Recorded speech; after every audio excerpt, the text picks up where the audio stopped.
Hey folks, thanks for stopping by. Today we're doing a fun little project. We're doing a bunch of fridge magnets from scraps. Stick around, we'll get started. If you're like me, somewhere in your shop you've got a box like this. It's full of leftover spindles, faceplate scraps, the bit that's left in the chuck after you turn a project off. This is the place where I'm going to grab some small pieces that we're going to use for today's project.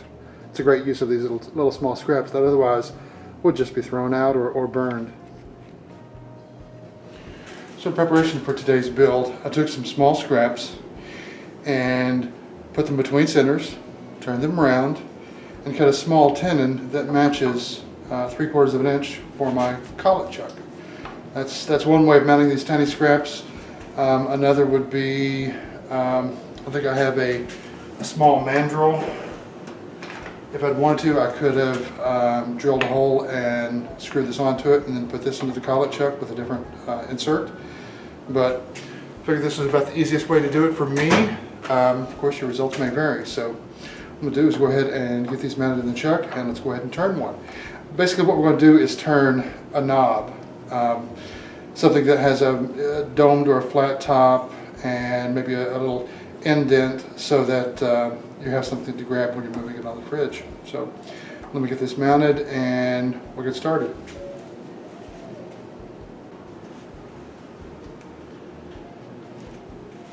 Alright, that's mounted. Change my tool rest.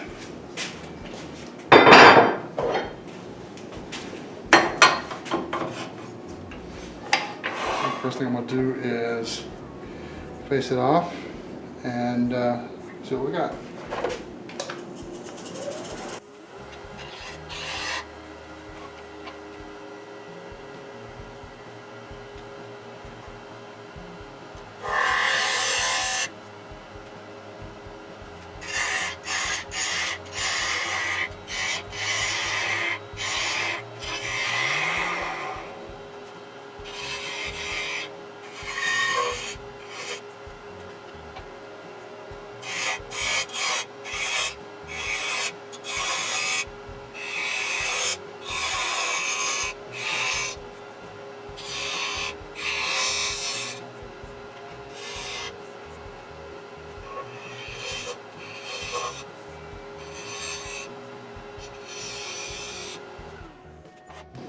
That's really all the shaping that needs to be done. I'll go ahead and sand it and put a little triple E on it, and then take a parting tool and cut it off fairly close to the base. Let me just enough room to get the parting tool in and not get into my chuck.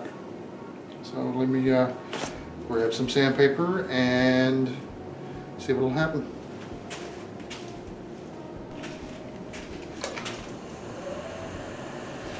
Turn the speed down.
Alright, let me do the others and then we'll go back to the table and work on turning our little knobs into fridge magnets.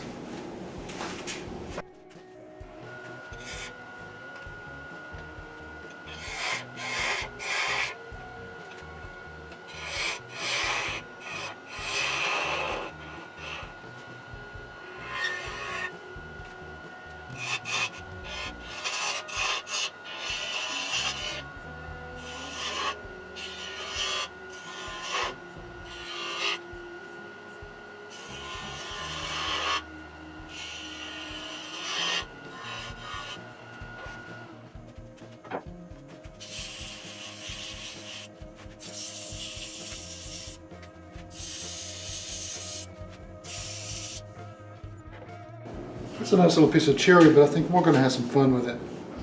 I'll be back in a minute. Let's see what happens when we do a little bit of texture on the end of it.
I'm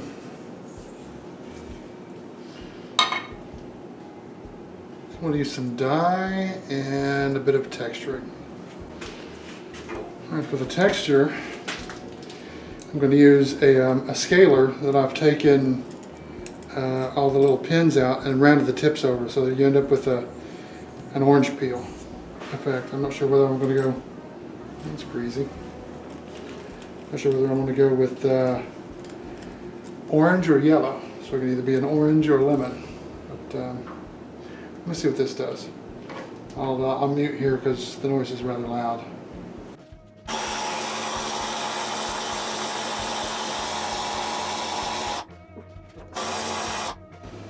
Give it a little bit of sanding and that'll kind of knock the texture down just a little.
This is Argentine lignum vitae. It's really oily, really greasy,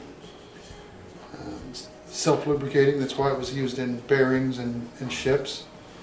Well, lignum vitae was, not specifically Argentine lignum vitae, but close enough. I'm not really going to put a finish on this because it's just so nice. I love the smell. Oh, it's like walking down the spice aisle at the grocery store. Smelling just that one smell, that one spice you can't put your finger on. It's great.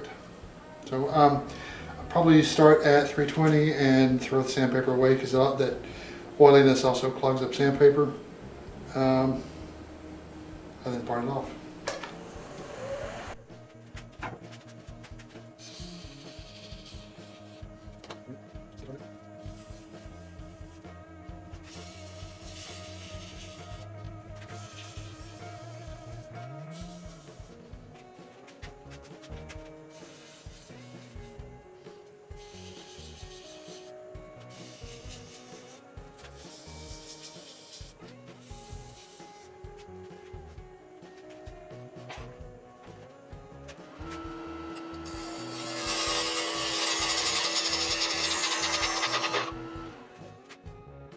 So the next step is taking each of these little magnets, making sure that the bottom is flat, and take off any little nubs that are left over.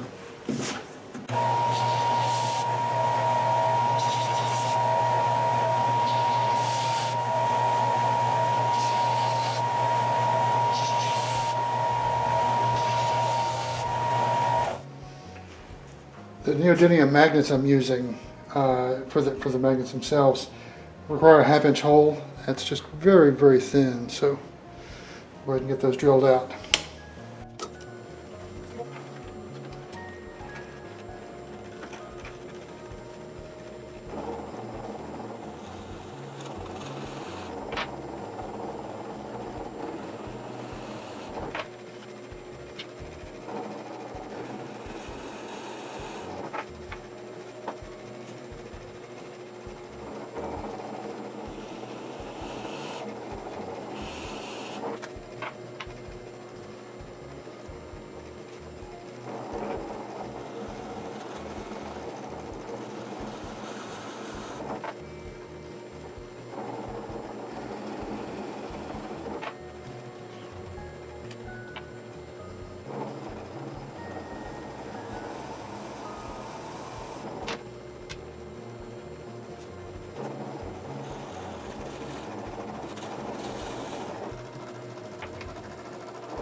Let's get back to the bench and we'll put them together. Alright, the last step is to glue in some magnets to each one of the recesses we just cut. You could do that with super glue, but I find that it tends to get brittle over time and tends to pop out. So this time I think I'm going to try some 5-minute epoxy.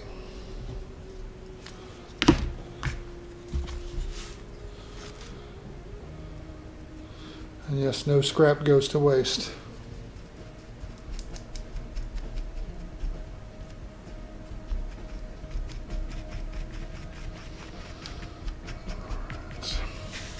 Doesn't take very much, these magnets, to get them in.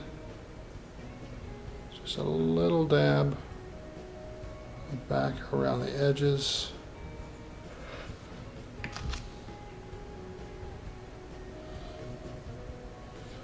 You want them back to sit either flush or just slightly proud.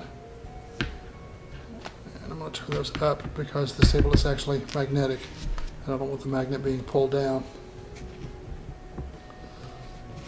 As you can see why it's so hard to pull a magnet off.